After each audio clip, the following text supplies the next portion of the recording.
Existe un lugar en este planeta que nadie ha visto del todo. No está en otro continente, no está enterrado bajo siglos de historia. No requiere un pasaporte ni un vuelo de 12 horas. Está ahí, justo debajo de la superficie del agua que cubre el 71% de la Tierra. Y sin embargo, hemos mapeado con mayor precisión la superficie de Marte que el fondo de nuestros propios océanos. El 95% del océano nunca ha sido explorado. Nunca. No de manera parcial, no de forma incompleta. Nunca. Somos una civilización que ha puesto telescopios en el espacio para mirar hacia afuera, mientras ignoramos el abismo que tenemos debajo de los pies. Lo que vive en ese abismo no son criaturas de ciencia ficción, son reales, respiran, cazan, se comunican, sobreviven y mueren en condiciones que harían colapsar cualquier aparato diseñado por el ser humano en cuestión de minutos. Este es su mundo. Un mundo de presiones aplastantes, temperaturas extremas y una oscuridad tan densa que parece tener peso propio. Y lo más extraordinario de todo no es lo que hemos encontrado ahí abajo, es lo que todavía no sabemos. Esto es el océano profundo, y lo que estás a punto de ver cambiará la forma en que miras el mar.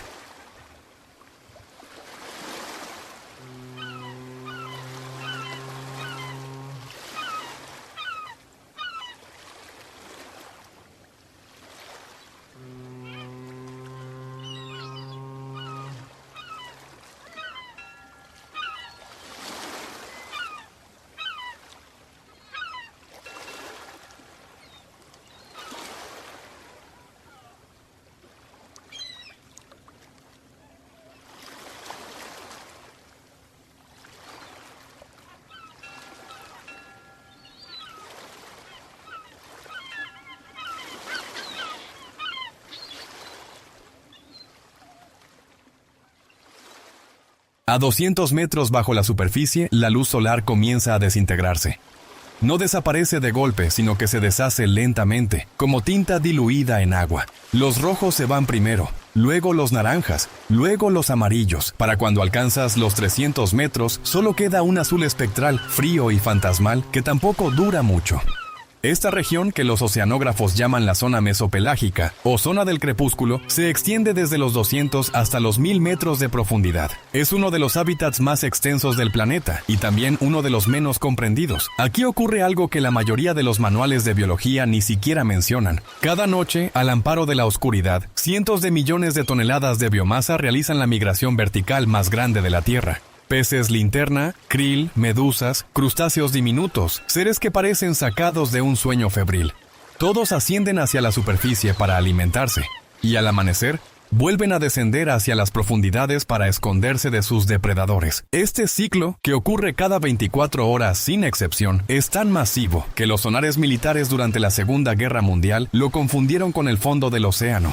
Los operadores pensaban que estaban viendo tierra firme. En realidad estaban viendo vida, una capa de vida tan densa y tan vasta que bloqueaba las señales acústicas. Pero la parte que verdaderamente asombra y a los científicos no es la escala del fenómeno, sino su consecuencia invisible. Cuando estos organismos descienden de regreso a las profundidades después de alimentarse, llevan consigo el carbono que absorbieron en la superficie, y cuando mueren, o cuando simplemente lo excretan, ese carbono cae hacia el fondo del océano, atrapado lejos de la atmósfera durante décadas, siglos, milenios. Los investigadores estiman que esta migración vertical bombea más carbono hacia las profundidades que todas las industrias del mundo juntas producen hacia arriba.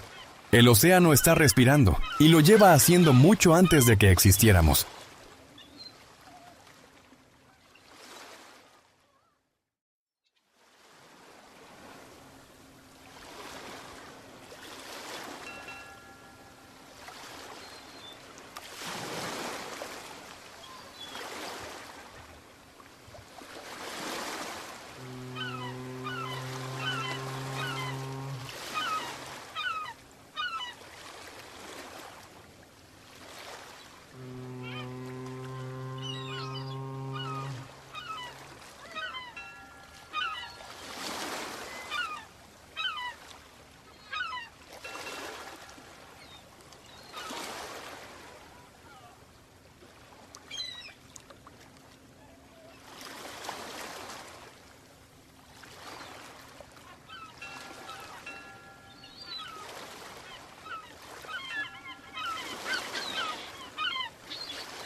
Más abajo, donde la última traza de luz solar desaparece por completo, el mundo no se apaga, se enciende. El 76% de los animales que habitan el océano profundo producen su propia luz. No es un adorno ni una casualidad evolutiva. Es el lenguaje más antiguo y más extendido del planeta. Se llama bioluminiscencia y ocurre en una diversidad tan asombrosa de formas, colores e intensidades que los científicos apenas empiezan a descifrar su vocabulario. Hay organismos que emiten destellos cortos y precisos como señales Morse. Hay otros que proyectan nubes de luz para confundir a sus depredadores. Hay algunos que usan la luminiscencia como señuelo, como trampa, como grito de guerra o como susurro de cortejo. Es una conversación silenciosa y perpetua que lleva ocurriendo en la oscuridad desde mucho antes de que los seres humanos aprendiéramos a hablar. Entre todos los seres que dominan este lenguaje, pocos lo hacen con la elegancia perturbadora del calamar vampiro. Su nombre científico, Vampiroteuthis infernalis, significa literalmente calamar vampiro del infierno, y aunque suena a exageración, resulta casi una descripción conservadora. No es técnicamente un calamar ni un pulpo, sino el único representante vivo de un orden zoológico completamente aparte, un vestigio evolutivo de una era anterior. Vive entre los 600 y los 900 metros de profundidad, en una zona donde el oxígeno es tan escaso que casi ningún depredador puede sobrevivir. Él sí puede. Su sangre contiene hemocianina, un compuesto que transporta el oxígeno con una eficiencia extraordinaria incluso en condiciones de hipoxia severa. Pero lo que hace al calamar vampiro verdaderamente único no es su resistencia, es su sistema de defensa.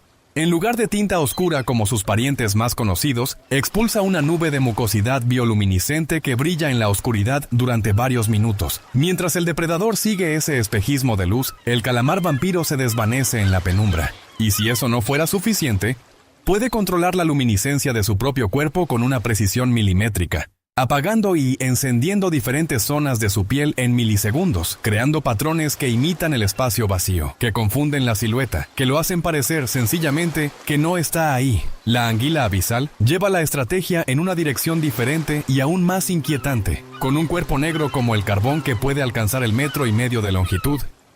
Usa un pequeño órgano luminoso ubicado justo delante de sus mandíbulas para atraer presas hacia su boca.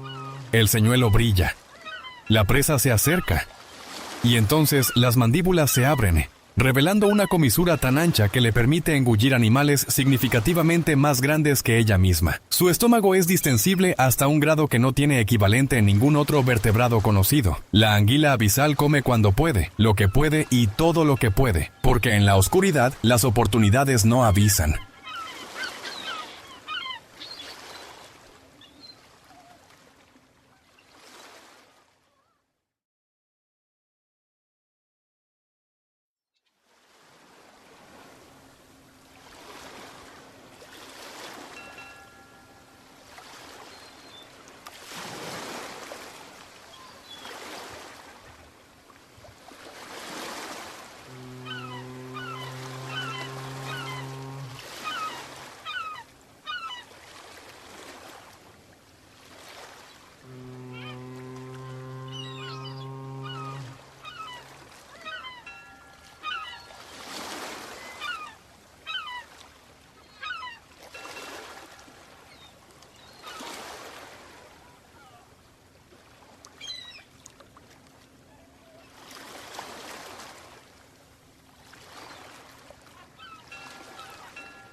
En 1977, un grupo de geólogos a bordo del sumergible Alvin descendió hasta los 2.500 metros de profundidad cerca de las Islas Galápagos. Buscaban evidencia de actividad volcánica submarina.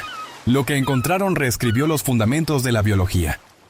En el fondo del océano, donde la presión aplasta y la temperatura oscila cerca del punto de congelación, encontraron chimeneas hidrotermales, columnas de agua hirviente que emergían de grietas en la corteza oceánica a temperaturas de hasta 400 grados Celsius. Eso, por sí solo, ya era extraordinario.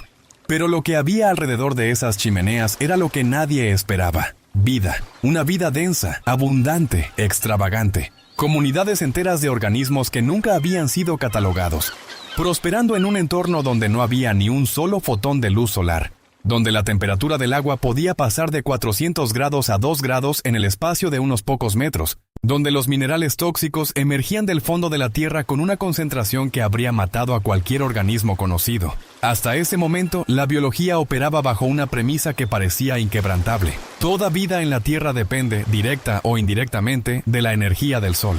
Las plantas fotosintéticas capturan esa energía. Los herbívoros la consumen. Los carnívoros consumen a los herbívoros. Toda la cadena alimentaria, en cada ecosistema conocido, tenía al Sol como su origen último. Las fumarolas negras demostraron que esa premisa era falsa. Las bacterias que viven alrededor de estas chimeneas no necesitan la luz solar. Utilizan un proceso llamado quimiosíntesis, convirtiendo los compuestos de azufre que emergen de la corteza terrestre directamente en energía. Y a partir de esas bacterias, se construye una cadena alimentaria completa. Gusanos tubulares de más de 2 metros de longitud, sin boca, sin sistema digestivo, que dependen completamente de las bacterias quimiosintéticas que viven en sus tejidos. Cangrejos yeti, cubiertos de filamentos blancos que recuerdan a un pelaje, que cultivan bacterias en sus propias quelas como si fueran jardines portátiles. Almejas gigantes de hasta 30 centímetros, pulpos de un blanco fantasmal que nadie sabe cómo llegaron hasta ahí. Gambas sin ojos que detectan el calor de las chimeneas con receptores en la cabeza. Y entonces los astrobiólogos comenzaron a hacer una pregunta que cambió la forma en que miramos el universo. Si la vida puede existir aquí, sin luz, sin calor solar, sin ninguna de las condiciones que creíamos indispensables, ¿por qué no podría existir en las lunas heladas de Júpiter o Saturno, donde los científicos sospechan que hay océanos líquidos bajo kilómetros de hielo? Las fumarolas negras del fondo del océano no son solo un descubrimiento biológico, son un argumento para la vida extraterrestre.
Hay un animal en el océano profundo que los científicos conocen casi exclusivamente por sus restos. Nadie lo ha filmado en su hábitat natural en su tamaño adulto. Nadie sabe con certeza cuánto puede llegar a medir. Nadie sabe exactamente cómo se reproduce, cuánto vive ni qué comportamientos exhibe cuando no está siendo cazado por su único depredador natural. La mayor parte de lo que sabemos sobre él lo hemos aprendido de fragmentos encontrados en el estómago de cachalotes muertos. Se llama Mesonichoteuthis hamiltoni. El calamar colosal. No confundas con el calamar gigante, que ya de por sí es una criatura de dimensiones extraordinarias. El calamar colosal es otra cosa. Es más ancho, más masivo, con una arquitectura corporal completamente diferente. Sus tentáculos no terminan en ventosas como los de sus parientes, terminan en ganchos giratorios, afilados, capaces de rotar 360 grados, diseñados para aferrar presas en la oscuridad absoluta y no soltarlas. Sus ojos, que son los más grandes de cualquier animal en el reino animal conocido, pueden alcanzar el diámetro de un plato de cena, 30 centímetros. En la oscuridad total de las profundidades, esos ojos descomunales son capaces de detectar la bioluminiscencia de sus presas, y se cree, la bioluminiscencia perturbada por el movimiento de los cachalotes que los cazan. El espécimen más grande jamás recuperado medía algo menos de 10 metros y pesaba casi 500 kilos. Pero ese espécimen estaba incompleto, y los cachalotes con cicatrices de ganchos en su piel sugieren encuentros con individuos significativamente más grandes. Algunos investigadores estiman que el calamar colosal podría alcanzar los 14 metros de longitud, lo que lo convertiría en el invertebrado más grande que existe. Pero no lo sabemos. Seguimos sin saberlo. Ahí está uno de los animales más grandes de la Tierra, viviendo a pocos kilómetros bajo nuestros pies, y apenas podemos intuir su existencia por las marcas que deja en otros gigantes. Los cachalotes que los cazan descienden a profundidades de hasta 3.000 metros, en buceos que pueden durar 90 minutos, y lo hacen en completa oscuridad, guiándose únicamente con sus sistemas de ecolocación, el sonar biológico más sofisticado que la evolución ha producido jamás. Los clics que emiten pueden alcanzar los 230 decibelios. El sonido más intenso producido por cualquier animal del planeta, tan potente que se cree que podría aturdir, paralizar o incluso matar al calamar a distancia.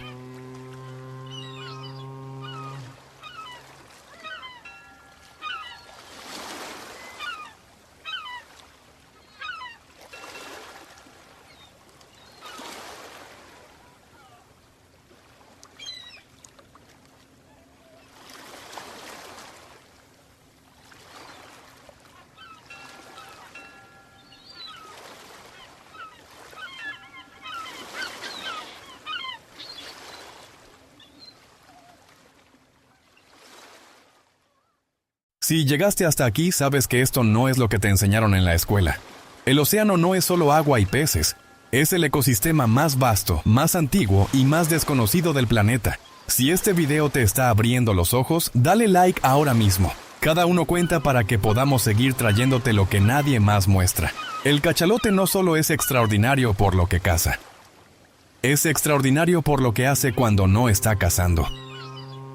En 2008, un equipo de investigadores frente a las costas de Sri Lanka filmó por primera vez un comportamiento que ningún científico había documentado en libertad. Un grupo de cachalotes completamente inmóviles, suspendidos verticalmente en el agua, con las cabezas apuntando hacia la superficie y las colas hacia abajo, como estatuas flotantes. No había movimiento, no había comunicación audible. Solo esa quietud extraña e inquietante de animales de 20 metros suspendidos en el vacío del océano. Los investigadores se acercaron tanto que casi rozaron a uno de los individuos con su embarcación. El cachalote no reaccionó. El grupo permaneció en esa posición durante aproximadamente 15 minutos y luego, como si alguien hubiera dado una señal invisible, todos se pusieron en movimiento al mismo tiempo. El equipo tardó tiempo en entender lo que había presenciado. Los cachalotes estaban durmiendo de pie, en pleno océano, en una posición que ningún otro cetáceo adopta. Investigaciones posteriores revelaron que el sueño del cachalote es extraordinariamente corto, apenas el 7% de su jornada, el porcentaje más bajo de cualquier mamífero conocido, y que durante esos breves episodios de sueño, su cerebro se desconecta casi por completo, algo que en un mamífero marino que necesita subir a la superficie a respirar debería ser letal y sin embargo no lo es. Todavía no sabemos por qué el cachalote duerme en posición vertical. Todavía no sabemos si sueña. Hay investigadores que creen que los clics que emite de manera irregular durante el sueño podrían ser el equivalente cetáceo de la actividad cerebral onírica. El animal más ruidoso del planeta, soñando en silencio a 200 metros de profundidad.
Vamos más abajo, mucho más abajo, a una profundidad donde los números empiezan a perder sentido. La fosa de las Marianas, situada en el Pacífico Occidental, al este de las Islas Marianas, es el punto más profundo de todos los océanos.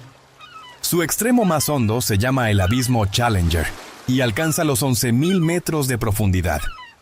Para entender lo que eso significa, si cogieras el monte Everest y lo colocaras en el fondo de esta fosa, su cima quedaría a más de 2 kilómetros bajo la superficie del agua. La presión en ese punto equivale a tener 50 aviones comerciales apilados directamente sobre tu cuerpo. Un ser humano sin protección sería aplastado en fracciones de segundo, antes de poder procesar lo que está ocurriendo. Y aún así, en 2012, cuando el director de cine James Cameron descendió hasta el abismo Challenger a bordo de un sumergible diseñado especialmente para esa misión, encontró vida. No mucha, no densa, no exuberante como en las fumarolas hidrotermales, pero vida. Microorganismos, pequeños crustáceos llamados anfípodos, pepinos de mar moviéndose lentamente sobre el sedimento del fondo, seres que han pasado millones de años adaptándose a condiciones que ningún laboratorio del mundo puede reproducir con exactitud. Pero Cameron encontró algo más, algo que nadie esperaba, algo que, en cierto modo, es más perturbador que cualquier criatura descubierta en las profundidades. En el sedimento del punto más hondo de la Tierra encontró microplásticos. En 2019, un equipo de la Universidad de Newcastle analizó anfípodos capturados en las Marianas y encontró fibras plásticas en el interior de todos los especímenes. Todos, sin excepción. El lugar más remoto, más inaccesible y más prístino de la superficie terrestre ya había sido alcanzado por los residuos de nuestra civilización. Habíamos llegado ahí antes que nosotros mismos.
En el fondo del océano, la muerte no funciona como en la superficie.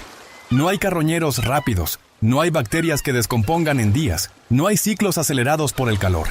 Aquí, la muerte es lenta y generosa. Y cuando muere algo suficientemente grande, lo que ocurre a continuación es uno de los fenómenos más extraordinarios de cualquier ecosistema marino. Cuando una ballena muere en el océano abierto, su cuerpo comienza a descender. Dependiendo de su tamaño y de su contenido de grasa, puede tardar horas o incluso días en alcanzar el fondo. Mientras cae, las capas de agua la reciben como si fuera un regalo. Tiburones y otros carnívoros pelágicos aprovechan los primeros estadios de la caída, pero cuando el cuerpo finalmente toca fondo, comienza algo diferente, algo que los científicos llaman whale fall, la caída de la ballena, y que no tiene equivalente en ningún otro ecosistema del planeta. El cadáver de una ballena en las profundidades puede alimentar a cientos de especies durante décadas, no como un recurso que se agota, sino como un ecosistema que evoluciona, que cambia, que atraviesa fases distintas con comunidades de organismos distintas. En la primera fase, los carroñeros móviles arriban en pocas horas. Tiburones de aguas profundas, gallinetas, peces de cuerpos aplanados adaptados a la presión extrema, pueden consumir hasta 40 kilos de carne por hora. En la segunda fase, cuando la carne ha desaparecido, los organismos de movimiento más lento toman el control. Poliquetos, crustáceos, moluscos, que colonizan los huesos y los tejidos blandos restantes. Y en la tercera fase, la más extraordinaria y la menos intuitiva, bacterias anaeróbicas penetran en los huesos de la ballena, saturados de lípidos, y generan sulfuro de hidrógeno a través de la descomposición. Ese sulfuro de hidrógeno es el combustible de un nuevo ciclo de quimiosíntesis, una repetición en miniatura de lo que ocurre en las fumarolas hidrotermales. Y alrededor de esos huesos, en el sedimento que los rodea, aparecen especies que no han sido encontradas en ningún otro lugar del planeta. Osedax, el gusano devorador de huesos, es uno de ellos. Descubierto apenas en 2004, este pequeño organismo sin boca ni estómago penetra en el hueso con raíces que se ramifican como los filamentos de un hongo, digiriendo los lípidos directamente a través de bacterias simbióticas alojadas en su tejido.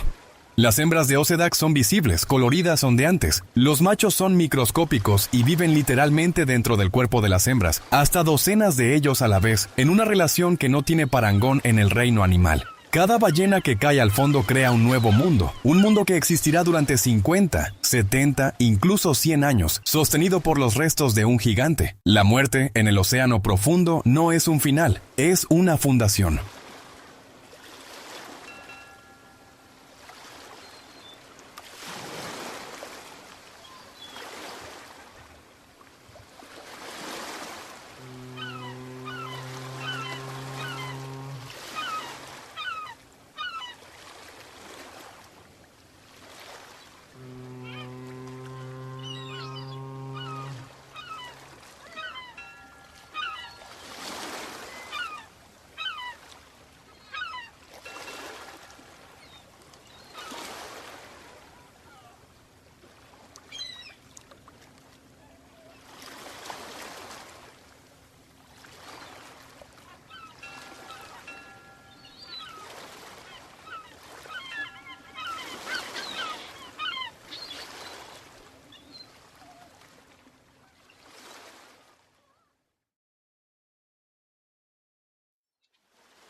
Hay un momento, cuando los oceanógrafos revisan las imágenes capturadas por los sumergibles no tripulados enviados a las profundidades, en que invariablemente ocurre lo mismo. Ven algo que no reconocen, un organismo que no está en ningún catálogo, que no coincide con ninguna descripción, que desafía cualquier clasificación conocida.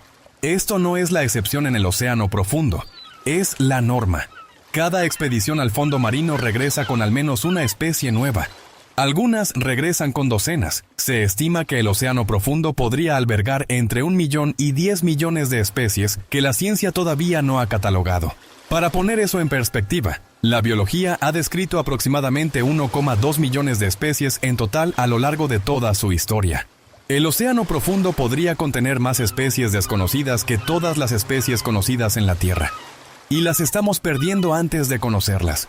Las redes de arrastre de profundidad, utilizadas en la pesca industrial, barren el fondo destruyendo estructuras de coral de aguas frías que han tardado miles de años en formarse. La minería submarina, que todavía está en sus primeras etapas pero avanza con rapidez.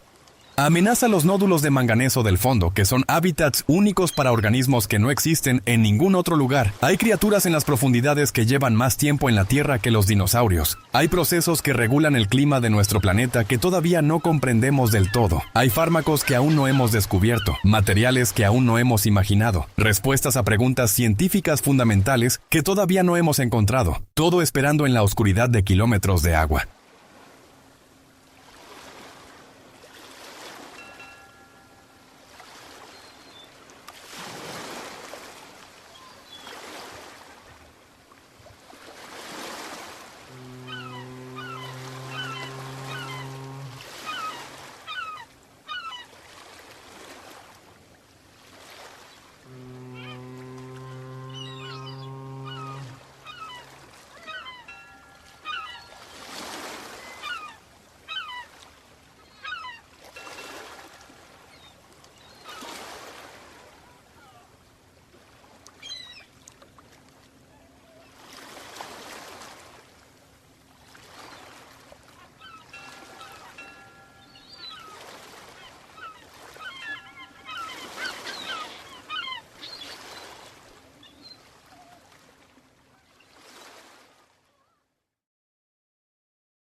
Existe una cualidad en el océano profundo que no tiene equivalente en ningún ecosistema terrestre. Una cualidad que los científicos han tardado en articular porque no encaja bien en el lenguaje de la biología cuantitativa. Es la permanencia. En la superficie todo cambia. Los bosques crecen y arden. Los glaciares avanzan y retroceden. Los ecosistemas del aire y de la tierra viven sujetos al ritmo de las estaciones, del clima, de la presencia humana. El fondo del océano, en cambio, ha permanecido prácticamente igual durante millones de años. Las fumarolas hidrotermales se apagan y nuevas se abren, pero el ecosistema que generan es el mismo que existía hace 100 millones de años. Los corales de aguas frías que crecen a 2000 metros de profundidad pueden tener 4000 años. Los sedimentos del fondo contienen registros del clima de la Tierra con una fidelidad que ningún archivo humano puede igualar. Esa permanencia ha permitido que la evolución experimente en el océano profundo con una libertad que no existe en ningún otro lugar. Las formas de vida que habitan las profundidades llevan millones de años siguiendo su propia lógica, desarrollando soluciones a los problemas de la supervivencia que no tienen ningún equivalente en la superficie. El pez abismo con su mandíbula articulada en 3 piezas que le permite abrir la boca a un ángulo de 90 grados. El pulpo Dumbo, que vive más abajo que cualquier otro pulpo conocido y nada usando unas aletas que recuerdan irresistiblemente a las orejas del elefante de los dibujos animados. El pez de hielo antártico, que circula por las profundidades sin hemoglobina en la sangre. El único vertebrado conocido del que se tiene esa certeza. Con una sangre completamente transparente que funciona gracias a proteínas antigel únicas en la naturaleza. Cada uno de estos seres es una solución, una respuesta elegante, extraña, incomprensible desde fuera, a las exigencias de un entorno que debería ser incompatible con la vida, y cada uno lleva millones de años perfeccionando esa respuesta en la oscuridad, sin testigos, sin registros, sin que nadie en la superficie supiera que estaba ocurriendo.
Cada vez que un sumergible desciende al fondo del océano, sus cámaras registran algo que no estaba en los libros. Cada vez que los científicos analizan una muestra de sedimento marino, encuentran trazas de organismos que no existían en ningún catálogo previo. El misterio no es histórico, no es algo que debamos resolver mirando el pasado. El misterio está ocurriendo ahora mismo, en tiempo real, a kilómetros bajo la superficie del océano que cubre la mayor parte de nuestro planeta. Llevamos décadas hablando del espacio como la última frontera. Hemos invertido miles de millones en telescopios, en cohetes, en misiones a planetas que están a años luz de distancia, y hay razones válidas para hacerlo. El universo merece nuestra curiosidad, pero hay una frontera que está literalmente debajo de nuestros pies, que contiene más biodiversidad desconocida que cualquier planeta que hayamos observado, que regula el clima que respiramos, que almacena el carbono que producimos, que ha estado aquí desde mucho antes de que existiéramos, y que podría contener las respuestas a algunas de las preguntas más fundamentales que la biología se ha hecho nunca.